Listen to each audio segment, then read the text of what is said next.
Maldição hereditária. Resumidamente, seus defensores afirmam que se alguém tem algum problema relacionado com alcoolismo, pornografia, depressão, adultério, nervosismo, divórcio, diabetes, câncer e outros, é porque algum antepassado viveu aquela situação ou praticou aquele pecado e transmitiu ao seu descendente. Dessa forma, a pessoa deve orar a Deus a fim de que lhe seja revelado qual é a geração que o afeta. E uma vez que saiba, pede-se perdão por aquele antepassado e o problema estará resolvido, desfazendo a maldição. Essa compreensão esteve no auge das pregações, das palestras e livros publicados no Brasil por um bom tempo. Mas ainda hoje influencia a muitos. Será que as Escrituras estabelecem base para essa compreensão?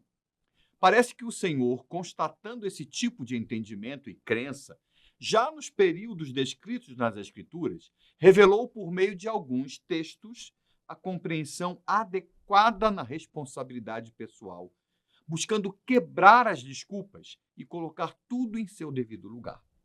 Textos como Ezequiel 18 são excelentes para esse tipo de análise. Nesse texto, o profeta basicamente apresenta dois ensinamentos convergentes. O primeiro, o viver adequado, quer dizer, o viver ajustado ao Senhor, redunda em bênçãos. Ouça o verso 9.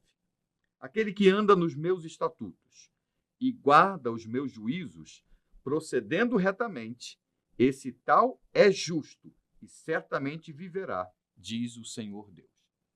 O segundo ensinamento é que o viver inadequado redunda em maldição. Ouça os versos 10 a 13.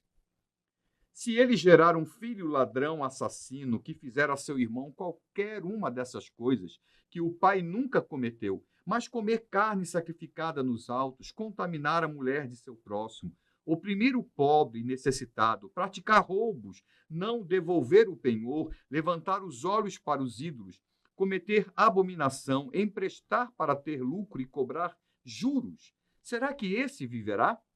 Não viverá. Ele fez todas essas abominações e será morto. É responsável pela própria morte. Então, o profeta argumenta traçando uma ilustração que envolve três pessoas: um pai, seu filho e o filho do filho, o seu neto. Nos versos 10 a 13, temos uma influência positiva do pai ao viver em conformidade com os princípios de Deus, porém com resultado negativo da parte de seu filho, que não segue seu exemplo. Porém, nos versos seguintes, 14 a 17, temos um exemplo invertido. Uma influência negativa desse filho rebelde, porém com um resultado positivo da parte de seu filho, do neto. Dessa forma, o filho do filho, o neto, seria abençoado, enquanto seu pai rebelde responderia por seus atos. Ouça o verso 18.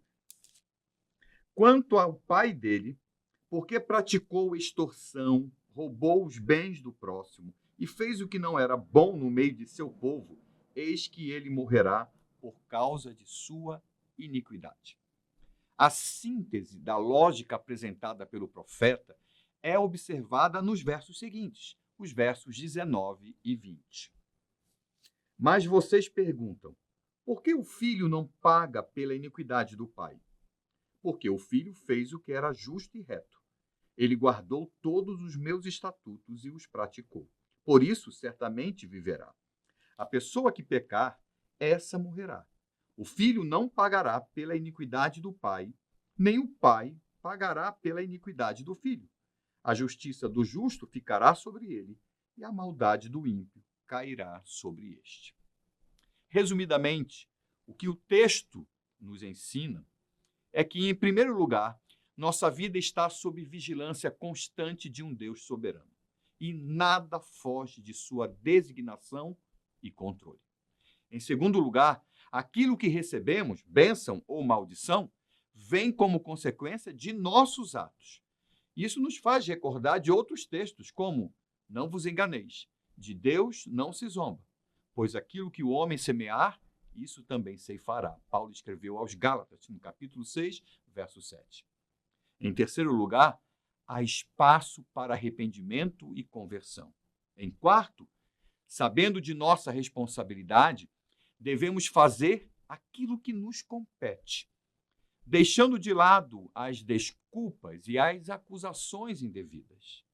E por último, como responsáveis, prestaremos contas de tudo o que fizemos ou deixamos de fazer. Veja como o profeta Ezequiel conclui o seu texto nos versos 30 a 32. Portanto, eu os julgarei, cada um segundo os seus caminhos. Ó casa de Israel, diz o Senhor Deus. Convertam-se e afastem-se de todas as suas transgressões, para que a iniquidade não lhes sirva de tropeço. Livrem-se de todas as transgressões que vocês cometeram e façam para vocês um coração novo e um espírito novo, porque vocês haveriam de morrer, ó casa de Israel. Eu não tenho prazer na morte de ninguém, diz o Senhor Deus. Portanto, convertam-se e vivam. Há influência sobre nós? Sim, claro. E as Escrituras nos afirmam isso. No entanto, independentemente das influências, somos seres conscientes e, por isso, responsáveis por nossas decisões e ações. Logo, cada um responderá ao Senhor por seu viver. Que a graça do soberano o direcione à santidade.